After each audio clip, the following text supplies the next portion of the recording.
Good morning all of you. इस video में हम लोग सर्कुलर मोशन से रिलेटेड कुछ टॉपिक को देखेंगे, जैसे एंगुलर वेलोसिटी, एंगुलर एक्सेलरेशन।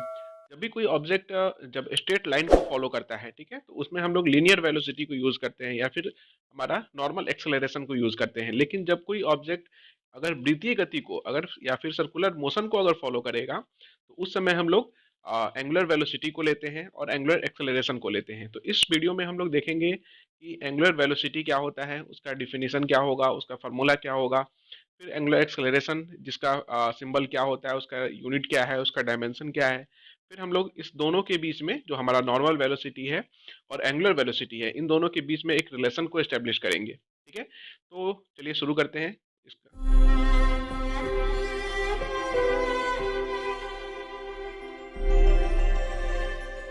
तो सबसे पहले हम लोग देखते हैं क्या कि मान लेते हैं कि कोई वस्तु जो है वो किसी वृत्तीय पथ पे, सर्कुलर पाथ पे घूम रही है, ठीक है, जिसकी त्रिज्या मान लेते हैं कि वो r है, ठीक है ना।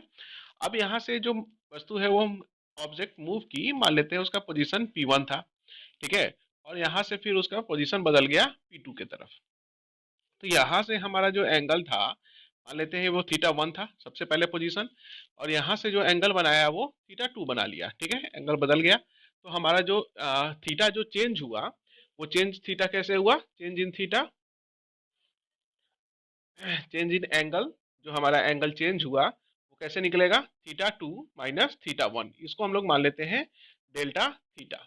ठीक है, तो यहाँ से हम लोग देखने की कोशिश करेंगे कि एंगुलर वेलोसिटी क्या होता है, इस जो ऑब्जेक्ट का जो मूव कर रहा है, यहाँ से एंगुलर वेलोसिटी उसका क्या होगा।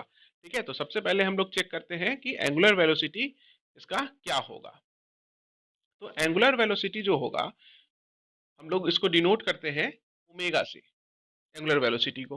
ठीक है, तो ओमेगा जैसे हम लोग नॉर्मल वेलोसिटी को हम लोग देखते थे, तो हम लोग जानते थे कि नॉर्मल वेलोसिटी जो होता है वो डिस्टेंस अपॉन टाइम होता है, ठीक है ना, या फिर डिस्प्लेसमेंट अपॉन टाइम वेलोसिटी को हम लोग जब फाइंड आउट करते हैं, तो यहाँ भी एंगुलर वेलोसिटी क्या होगा, जो हमारा चेंज इन एंगल हुआ है, ठीक है ना, तो हमारा ओमेगा इज इक्वल टू हो जाएगा डेल्टा थीटा अपॉन यहाँ से यहाँ तक वस्तु को जाने में, ऑब्जेक्ट को जाने में जितना टाइम टेकन हुआ, जितना टाइम उसने लिया, तो मान लेते हैं कि डेल्टा टी उसने समय लिया।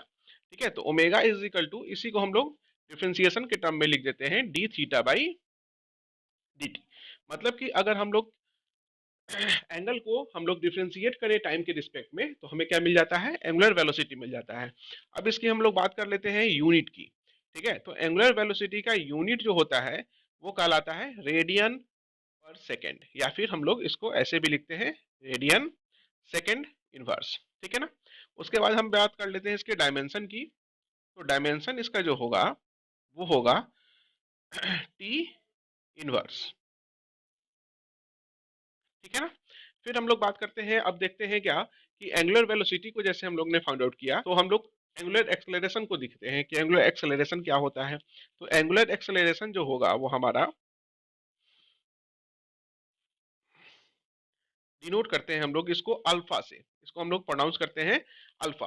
तो अल्फा जो हमारा, जैसे हम लोग लीनियर वेलोसिटी में हम लोगों ने देखा था, लीनियर जो हम लोग एक्सेलरेशन देखे थे, उसमें वेलोसिटी को जब हम टाइम के रिस्पेक्ट में या फिर टाइम के साथ उसको डिवाइड करते हैं, तो हमें क्या मिलता है, एक्सेलरेशन मिलता है। तो जस्ट लाइक हम लोग का एंगुलर एक्सेलरेशन जो होगा उसी की तरह मिलेगा। जैसे हम लोगों ने यहाँ पे ओमेगा जो लिया हुआ है, इस चीज को हम टाइम के रिस्पेक्ट में अगर डिफ्रेंशिएट कर दें, मतलब ओमेगा को हम डिफ्रेंशिएट कर दें किसके टर्म में, टाइम के रिस्पेक्ट में, तो यहाँ पे हमें मिल जाता है एंगुलर एक्सेलरेशन। ठीक है, अगर इसकी हम लोग बात करें यूनिट की, तो यूनिट इसका कहलाएगा रेडियन पर सेकेंड स्क्वायर। वहां पे भी हम लोग देखते थे मीटर प्रति सेकेंड स्क्वायर होता था। ठीक है, तो यहाँ पे रेडियन सेकेंड इनवर्स हो जाएगा। ठीक है, अगर इसकी डायमेंशन की हम बात करें, तो डायमेंशन इसका जो है सिंपल, यहाँ पे टी का पावर -1 था, तो यहाँ पे टी का पावर -2 हो जाएगा। ठीक है, तो यहाँ पे हम लोगों ने देखा कि एंगुलर वेलोसिटी और एंगुलर जो एक्सेलरेशन है उसको हम लोग कैसे फाइंड आउट करते हैं। अब हम लोग देखते हैं एंगुलर वेलोसिटी और जो हमारा नॉर्मल वेलोसिटी है उसके बीच में एक रिलेशन को एस्टेब्लिश करते हैं कि आखिर हम लोग को, अगर मान लीजिए कि नॉर्मल वेलोसिटी दिया हुआ है, तो उसको हम लोग एंगुलर वेलोसिटी से कैसे रिलेट कर सकते हैं या फिर कैसे फाइंड आउट करेंगे। ठीक है।